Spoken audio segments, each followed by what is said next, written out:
Don't take your hands on that bag because you're going to jail. What is wrong with you? He's riding a skateboard. It's been 15 years since a new skate game landed on the gaming scene. During that time, the genre quietly evolved. Fans never stopped hoping for a sequel. They asked, begged, and tweeted at EA, urging the publisher to greenlight another chapter in the beloved franchise. In 2016, their passion was undeniable. Skate has sold more copies after its initial launch than it did during its first year on the market. Much of that research came from YouTube personalities, most notably PewDiePie, who showcased the game's chaotic Hall of Meat mode and funny moments. Soon after, creators like the Vanoss crew followed suit, posting some of the most entertaining skate videos online. Flap your wings, baby, flap your wings. I'm doing it! I'm flying, I'm a Tweety bird! This sustained demand it fueled persist rumors of a potential Skate 4. Fans were certain a sequel was inevitable, but nothing materialized.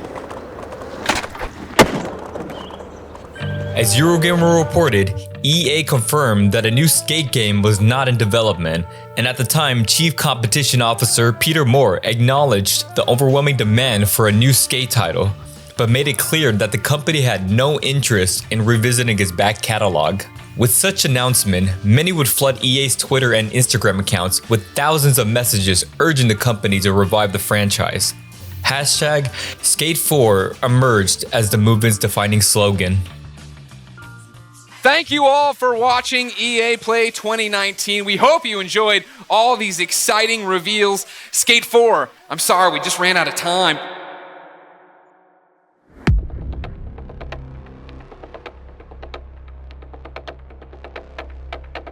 I'm Greg Miller, and I'd say I had a lot of fun hosting this show, but that, of course, would have been a lie.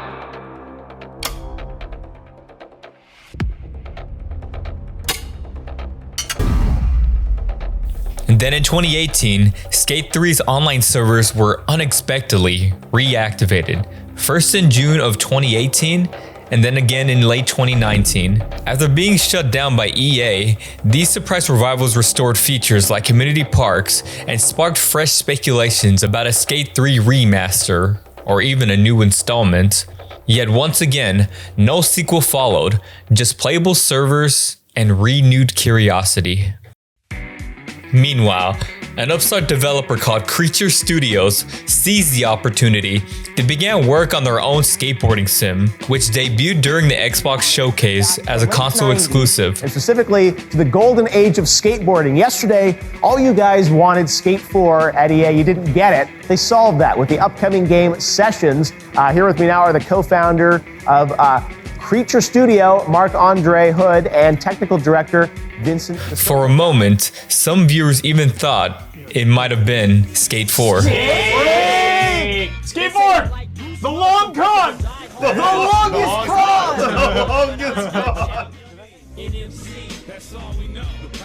Session. Oh, yeah, baby! It's in Navigation!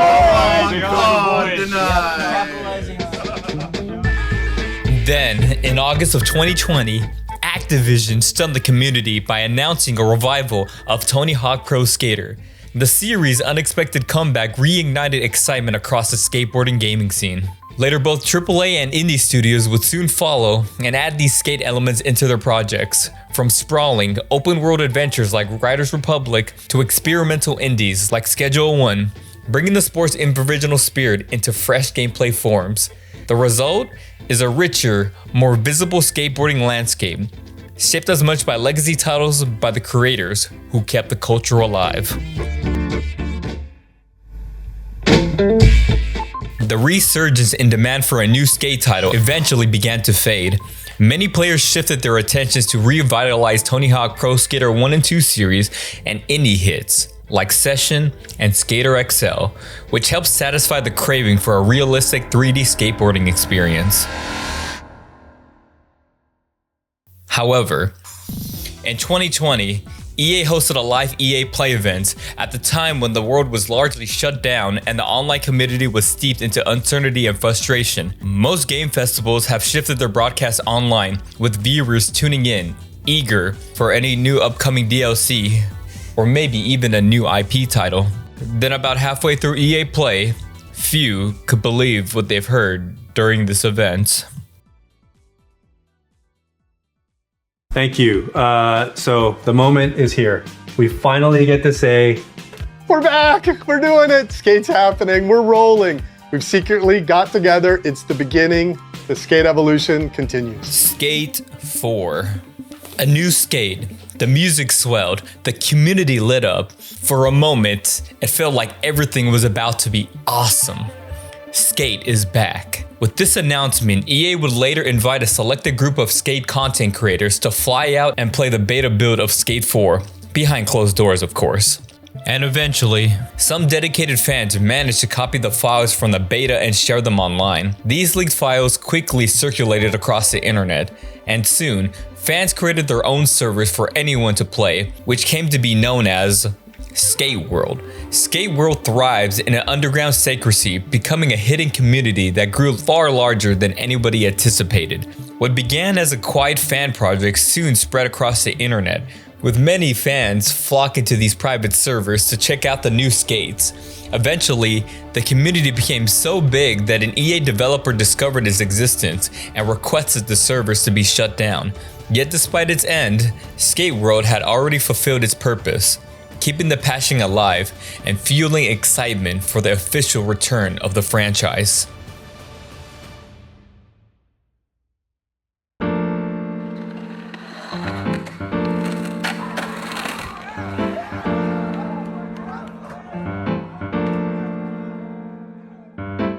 You start to picture it, the return of everything that made skate legendary.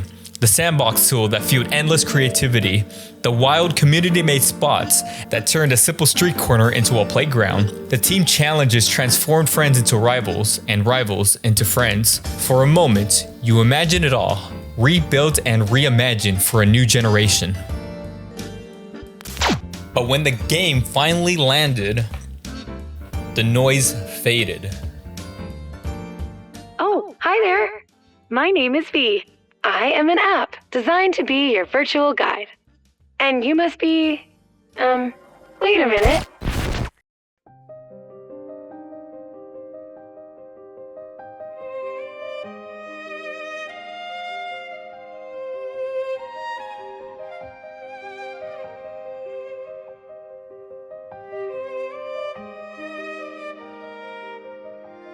The board itself felt right. The core tricks, the flow, there was a spark, but everything surrounding the core was smaller, thinner, emptier than we'd hoped. Menus that should have been toolkits instead felt like funnels. You could drop an object into the world, sure, but you can't move it freely. And then came the tone, a tone that felt alien to skate, but once carried a raw, authentic energy, now try to mimic something else entirely. A Fortnite clone. That shift was most visible in the art direction, a decision that, for many, stands out as one of the weakest in the series' history. Character models veered towards cartoonish, clashing with environments that already felt lifeless. The gritty realism that defined the original trilogy had been traded for something hollow. And it wasn't always like this. You see, back in 2010, Skate 3 released during a time when Black Box still stood at the helm of the series. The studios had built the franchise on renderware, the same engine powering many EA titles throughout the early 2000s. But by then, renderware was showing off its age, the engine struggled to keep up with next-gen hardware, and Black Box itself was beginning to falter under the weight of tight deadlines, annual release schedules, and mixed reception to some of its other works, particularly in the Need for Speed series. Then came the global financial crisis. EA, after years of aggressive expansion, was suddenly under pressure to cut costs. Black Box, despite being the studios behind major franchises, faced heavy layoffs and eventually burdenably merged with EA Canada. Resources dwindled and the studios gradually lost its independence. By 2013, Black Box was officially shut down, leaving Skate without its original caretakers. In the wake of this closure, EA shifted its development strategies. Renderware was retired, replaced by the company's two in-house engines, Ignite, used for the UFC series, and Frostbite, the technology powering the new Skate. Frostbite is so immersive for its atmosphere and graphical fidelity. Yet instead of pushing the series towards a greater realism, EA chose to pivot from the graphical realism and follow what was trending in the world.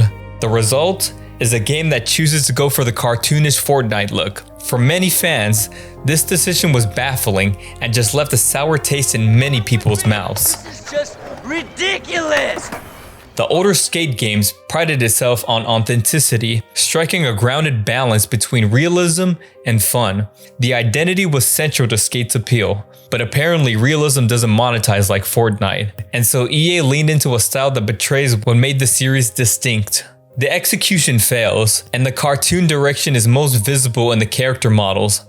Compare Skate 3 to the new title. The 2010 classic is more saturated, more human, and far more alive. Even the original Skate, all the way back in 2007, radiates more personality and vibrance. By contrast, the new Skate feels it's been softened to appeal to a younger audience. You can see this on their official Skate YouTube channel, still working on it. No, our character's hair doesn't look like this. Eyes don't look like this. And the lighting certainly doesn't look like this. Hell, the trees and bushes don't look like this. The wood of the skateboards looks much more real than the trees in the city. And the leaves on the trees look like they're sort of wrapped around the tree instead of growing from branches, as opposed to what we see in this trailer. The ledges in game also don't look worn down from age.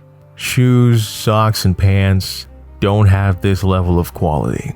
Skateboard wheels also don't look this dirty at any point in the game. As you can see, the characters were still going for a grounded realism.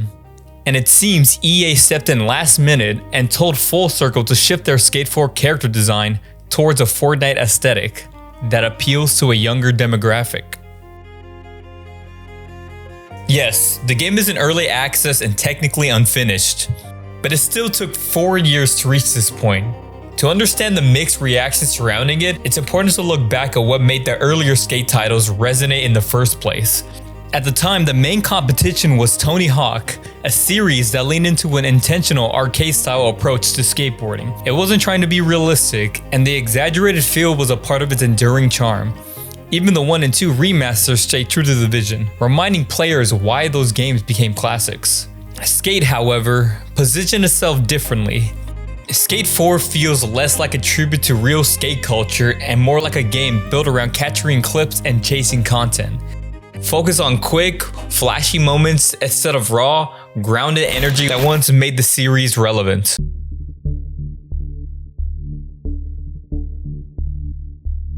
Fans often argue it's a live service game, it's not Skate 4, it's its own thing.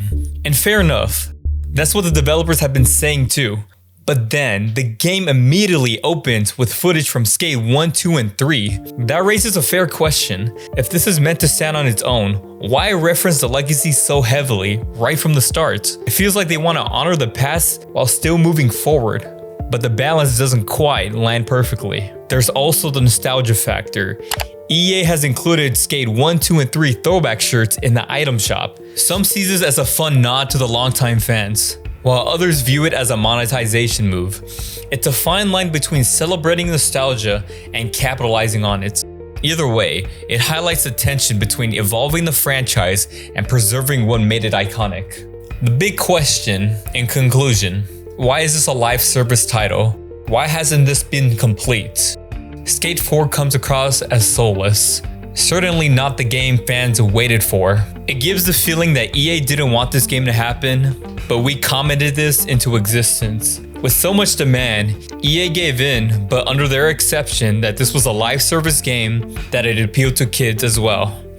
EA simply doesn't care about the fans. They care about revenue and impressing investors. With this new buyout by Saudi Arabia investment funds, what will happen to the franchise? The devs on Battlefield have been so spot on when it comes to fan service and demands. Will the devs listen to the fans, and what will become of Skate?